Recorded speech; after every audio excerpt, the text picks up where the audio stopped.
e fazer uma fala bem breve sobre essa questão da alavanca do crescimento e o mercado de seguro, de franquias.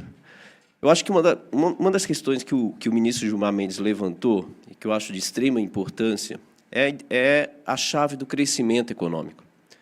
Não vai existir mercado de franquias, não vai existir mercado de seguros, se não existir crescimento econômico robusto, sustentável e inclusivo. Esses três elementos que compuseram a fala do ministro Gilmar Mendes são fundamentais, e esses três elementos fazem parte do programa de governo do presidente Lula. Basta ver três grandes programas que estão articulados no governo do presidente Lula e que têm promovido crescimento econômico, inclusão social, aumento da taxa de investimento e melhoria das perspectivas com segurança e estabilidade. Nós temos três grandes programas. O novo PAC, com investimento previsto de 1,7 trilhão, que garante infraestrutura para o país para alavancar crescimento econômico, melhorando competitividade. O plano de transformação ecológica, o novo PAC ele é liderado pela Casa Civil, pelo ministro Rui Costa. O plano de transformação ecológica é liderado pelo ministro Fernando Haddad, que tem como objetivo principal fazer com que o Brasil lidere essa pauta da transição energética, e eu cito duas leis extremamente importantes, dois projetos que foram recentemente aprovados, que, como o Alessandro mencionou, são estratégicos, que é o mercado de carbono e o hidrogênio de baixo carbono. O Brasil tem um potencial de liderar, por exemplo, o hidrogênio de baixo carbono como nenhum país no mundo tem, por uma questão básica. Para você quebrar a partícula do hidrogênio de oxigênio, você precisa de uma matriz energética limpa. Sem isso, você não tem o hidrogênio de baixo carbono.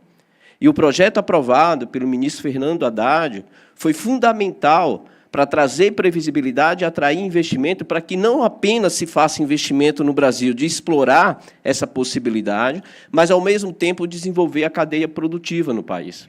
O que está extremamente vinculado à Nova Indústria Brasil, que é um programa liderado pelo vice-presidente e ministro Geraldo Alckmin, que tem contribuído muito para a retomada do protagonismo da indústria brasileira.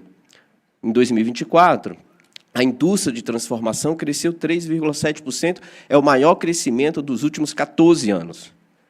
O faturamento da indústria cresceu 5,6%, o maior faturamento da indústria dos últimos 14 anos. 2023, o PIB cresceu 3,2%. 2024, o PIB, a perspectiva é que cresça entre 3,5% a 3,7%.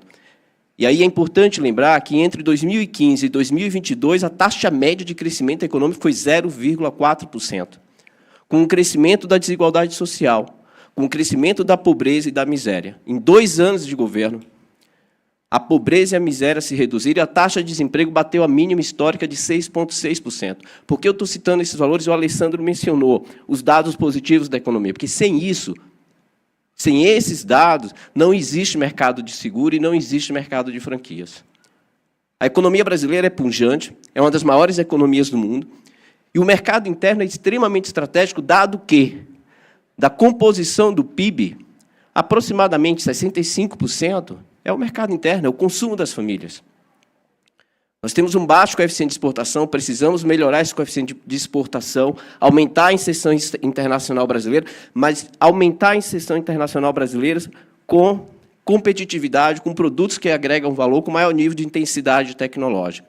Então, esses três programas eles têm tido resultado. O crescimento do PIB ele não cai do céu, ele é resultado de um programa de governo que traz previsibilidade. E essa é uma palavra-chave. O marco de garantia que foi aprovado foi fundamental, por exemplo, para fazer que a indústria automotiva tivesse uma taxa de crescimento das vendas de 14% em 2024, recompondo o nível de utilidade da capacidade instalada que estava abaixo de 50%.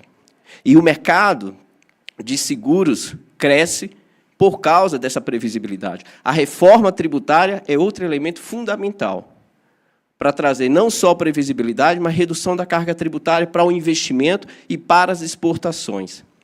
E quando você tem um crescimento econômico com uma indústria puxando esse crescimento econômico, sem dúvida nenhuma, isso se rebate, por exemplo, no setor de comércio e serviços. Isso é fundamental, e aí eu vou citar um dado para a gente ter clareza da importância desses 3 projetos para alavancar crescimento econômico com qualidade. Os países ricos, segundo a OCDE, né, eles geram majoritariamente empregos de alta qualificação e alta renda. Quando você passa a página para ver onde que esses empregos são gerados, não é na indústria, é no setor de serviços. Entretanto, a primeira questão que a gente poderia perguntar, então, quer dizer que a indústria não é relevante? Não é esse o ponto. Segundo a própria OCDE, para que você tenha um setor de serviços e de comércio de alta qualificação, de alta renda, você precisa de uma indústria densa tecnologicamente para que se rebata no que a gente chama de efeito spillover nos outros setores da atividade econômica. É por isso que a indústria é um ponto central no plano de transformação ecológica, na nova Indústria Brasil e no novo PAC. Para que ela possa ter uma qualidade em termos tecnológicos que demande por um tipo de emprego em que as pessoas ganhem bem, tenham boa qualidade de vida e condições de consumir e condições, por exemplo, de ter seguro de vida, de ter um plano de saúde, de ter qualidade de vida. Por isso que o crescimento econômico que nós defendemos, e o ministro Gilmar Mendes deixou muito claro isso, ele é inclusivo e sustentável. E toda a responsabilidade do governo, por exemplo, com a questão fiscal, que tem sido tema de debate. Não à toa que, o ano passado, o ministro Fernando Haddad, liderado aqui pela equipe do secretário Guilherme Mello, reduziu o déficit primário quase a 0, superando todas as expectativas de mercado. Todas as expectativas. E o déficit que aconteceu, ele não foi responsável por ação do governo, diga-se de passagem. Então, o governo do presidente Lula tem implementado ações para garantir à sociedade um crescimento inclusivo, sustentável e com previsibilidade acima de tudo. Para que as pessoas possam, de fato, ter qualidade de vida. Para que as pessoas, de fato, possam usufruir dos benefícios de um crescimento econômico, repito, como o ministro Gilmar Mendes falou, que não pode ser o crescimento pelo crescimento. A Maria da Conceição Tavares dizia que o povo não come PIB, por uma questão básica. O crescimento pelo crescimento não significa nada se a gente não conseguir incorporar os benefícios do crescimento para a sociedade, com melhoria de renda, como, por exemplo, o aumento do poder de compra real da classe trabalhadora. Como os programas sociais que trazem a inclusão e o benefício dessas pessoas sair da sua condição de miséria e ir para o mercado formal de trabalho, tendo condição de vida suficiente para poder ter a porta de saída desses programas sociais, como é o que tem acontecido, como, por exemplo, o Bolsa Família. O Bolsa Família é um programa de porta de entrada da saída da miséria para ir para o mercado de trabalho formal e ter condições de vida e qualidade de vida para não depender mais dos programas sociais. Isso é fundamental, mas isso só se faz com previsibilidade, com programas bem constituídos, bem construídos e, mais do que tudo, que seja um programa de Estado. Nenhum país no mundo consegue crescimento sustentável, com inclusão, com programas de governo. Porque governo passa, mas com programas de Estado. Esses 3 programas, eles se constituem como programa de Estado. A lei do hidrogênio de baixo carbono, o mercado de garantia, a reforma tributária, o programa de mobilidade verde e inovação, o Brasil mais produtivo, são programas que eu estou citando que nós vamos sair, mas eles vão ficar. O mercado de carbono, eles se constituem como programas de Estado, que traz para o Brasil a previsibilidade e o estímulo de reduzir as incertezas que os empresários precisam para correr o risco do investimento produtivo em um país em que a taxa de juros onera a atividade produtiva, mas também as contas públicas. Basta ver o déficit nominal, em que uma boa parte disso é responsabilidade de um juros elevado que onera a sociedade. Ao contrair o crescimento econômico, a transferir renda para o rentismo. Então, hoje, o governo tem construído todo esse arcabouço institucional para beneficiar e trazer, inclusive, para as decisões de política monetária, a possibilidade de reduzir juros e estimular o investimento produtivo. Eu tenho clareza que, nesses 2 anos de governo, nos próximos 2 anos, 25 e 26, entregaremos